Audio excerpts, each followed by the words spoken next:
В местности прохладная поселка Маган состоялся региональный этап всероссийского конкурса «Лучший лесной пожарный», в котором участвовали представители подразделений государственных учреждений Якутлесресурс и Авиалесоохрана. В конкурсе участвовать приехали из 9 улусов и из города Якутска. Всего участников было 16. Сегодня у нас проводится мероприятие регионального характера на фоне всероссийской акции «Лучший по профессии». Конкурс состоялся из 2 заданий. На теоретической части участники отвечали на 10 тестовых вопросов.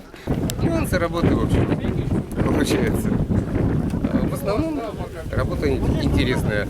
На практической части конкурсантам пришлось показать физическую подготовку. Пожарные прибегали к озеру и заправляли водой ранцевый огнетушитель. Дальше бежали по бревнам и по вкопанным столбикам. В конце полосы они должны были тушить условный низовый пожар и распилить бревна.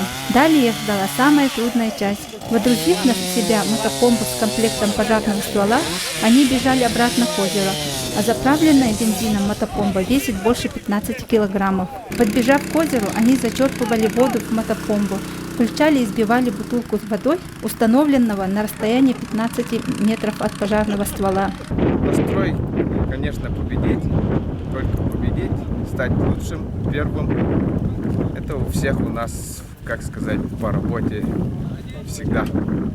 А как вы думаете, самый трудный Этап в этом конкурсе какой? Ну, самый сложный, не знаю. Нет сложного. Все нормально.